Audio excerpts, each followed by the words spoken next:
Hey everyone, and welcome back to Darth Vader issue number 9. Now, if you haven't caught up with the previous issues 1 through 8, please do so in my playlist, Vader Canon Comics. They're all in order for you, and I'll even link them down below in the description. So, starting off from the last episode, let's jump right into it. Into the Fire, Part 4, The Assassin Returns. Luke Skywalker refused Darth Vader's call to the dark side of the Force. Enraged, Vader tore through the galaxy on a quest for revenge against everyone who hid Luke from him. The Emperor brutally punished Vader for his actions, stranding him on Mustafar. Vader rebuilt his body, battled the assassin Ochi and his droid mercenaries, and survived the Eye of the Webbish Bog. But now Ochi returns with an army of droids set on bringing the Dark Lord down for good.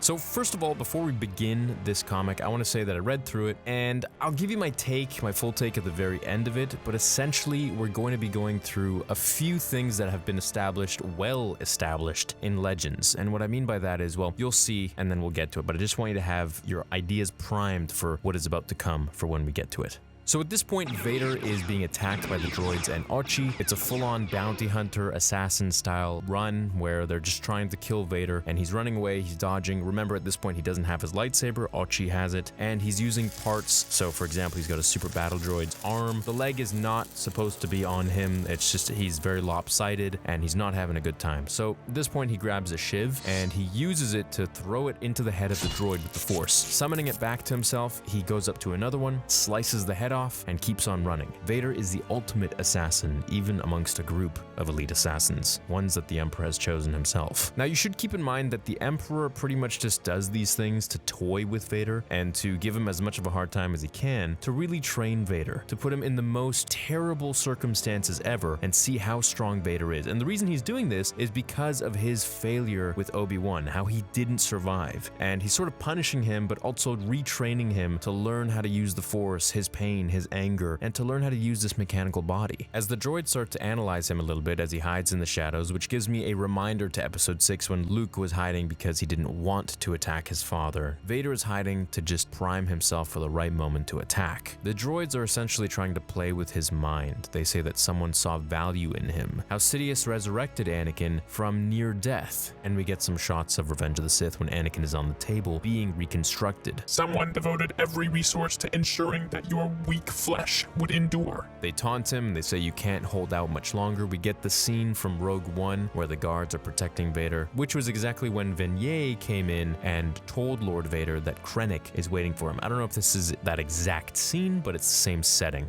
The droids toy with him and tell him that his flesh has failed. Basically that he's a obsolete machine, essentially. They say that he wanted their parts, but they are going to be taking his. And it's at this point that we realize the real mandate of the droids. They were hired, or they were brought in by Ochi. Ochi promised them that he would be able to get Vader's parts, which are state-of-the-art, the best cybernetic parts that are around today. And they would be able to implant them in themselves and upgrade themselves. So once this droid, who seems to be the leader of his crew, takes a piece off of Vader's leg, he looks at it after getting punched out and says this is trash. He goes up to Ochi, pretty disgruntled, and says, "This is just an obsolete pneumatic piston plate from a substandard model that's been deprecated for 30 years. And essentially we learn that all of these parts that Vader has on him are really old and outdated parts, and it just doesn't really make any sense. So this is where I'm going to cut, and I'm going to explain to you guys the backstory behind this. It is super cool, and we've seen it so much in Legends. So essentially, Palpatine never gave Vader the best cybernetics of that time. He gave him really outdated stuff. I'm talking stuff that predated Grievous. If Vader had Grievous's parts, he would have been, oh my god, so much more powerful. I mean, Vader was constantly in pain. From the noise of his respirator, to the flashing lights of his chest box that didn't allow him to sleep, to the pins and needles that were by the thousands of his suit and his helmet going into his head and attaching to his central nervous system, to the cords and things going down his throat and then into his lungs, to the really uncomfortable prosthetic limbs that constantly gnawed at his skin and at his flesh, to the fact that his flesh itself was constantly dying and needed to be scrubbed every time he came out of the suit for suit maintenance and body maintenance, because there was necrotic flesh that the droids would have to come and service him and just get all the dead flesh off because he was so burnt. The guy never ate. He had all of the fluids and vitamins sent to his body through intravenous by his suit, and he also went to the bathroom in his own suit, so he was in an immense amount of discomfort and pain all the time. Not to mention his own psyche and the things that he had done to his wife and to his best friend and to the Jedi Order. Everything was working against him, but Sidious did this for a purpose. He wanted Vader to feel all of this pain because that is the way of the Sith. The Sith gain strength and power through their pain. And through their power, they gain victory. Through their victory, they break their chains, and the Force frees them. So Vader, while being obsolete and in a lot of pain and actually not being able to use his body and cybernetics to the best of their ability, I mean, he couldn't even raise his arms over his head. This is Anakin Skywalker, one of the most talented duelists in the Jedi Academy for his age, and he had to relearn how to use a lightsaber and how to use his body all over again. This is partially also why his lightsaber hilt is so much bigger and thicker now to match his cybernetic hands. Anyways, back to the story. So the droid is about to beat the crap out of Ochi for saying that, hey, you know, we came here for state-of-the-art parts. What the heck is this crap? These are all outdated. This guy is just a crap junkyard. He's not even worth our time, and I've already lost some of my droids and teammates. He's about to get pulverized, and Vader pulls him through the wall when he punches Ochi to the floor, grabs his lightsaber, and goes to work on the remaining droids. Deflecting, slashing, hacking, doing business as usual. Vader dices up all the droids very easily and discards of them. Sheathing his lightsaber, he walks over to his old Jedi starfighter that's on the planet. Vader walks in the starfighter, punches Ochi out again as he sees that he's about to shoot at him, and asks him for details on how to open the wayfinder and get the information. I took this from the Eye. I know it leads to the Emperor's secrets. Tell me how it works. Ah, right. You're keeping me alive to help you with the wayfinder. Good plan. Good plan.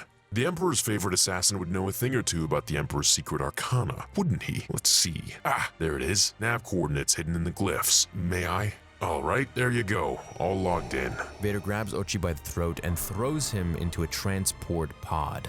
What are you doing? If you're setting up a trap, you'll be the first to die.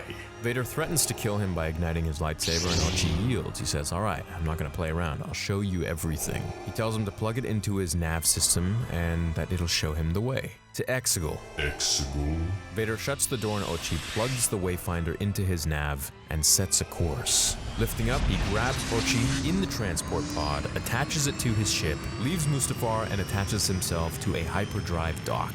Which, mind you, that transport pod is not meant for this thing. A lot of things could go wrong, and that's what Ochi is freaking out about. Vader, this pod's not made for that. The cabin could crack, or the clamp could break, or I can't help you if you kill me. As they jump to hyperspace, they arrive just at the destination that Kylo Ren arrived at in Episode 9 when he was heading to Exegol from Mustafar. Essentially, it's the same sort of thing, but only this time we see a giant cyclops, octopus, squid-looking thing with teeth, as he replies to Ochi and tells him that nothing will get in his way from finding the Emperor's secrets. To be continued in issue number 10, Into the Fire Part 5, which you can find later this week. Well guys, please hit like if you enjoyed this. My thoughts on this comic was that for some of the new readers, it helped them understand that a lot of Vader's parts are really obsolete, but it didn't really go into the details as to why, and maybe that's something that we'll learn later on when Vader goes back to Palpatine. But if you do want to know why, it is in tons of the Legends comics and novels by Dark Horse, as well as the novel The Rise and Fall of Darth Vader, where you can learn a ton about Vader's pains when it came to his suit, in and out of it. And as for the rest of it, him going to Exegol, well, you guys know my thoughts on that. I don't like the fact that it's being connected now to Episode 9, but it is what it is, and I'm going to continue covering these comics because, first of all, they're fun, and second of all, I know you guys love them. So, that being said, I will see you in the next comic issue, Into the Fire Part 5. Love you guys, thanks for watching this one, and I will see you in the next one. Until then, remember, the Force will be with you always.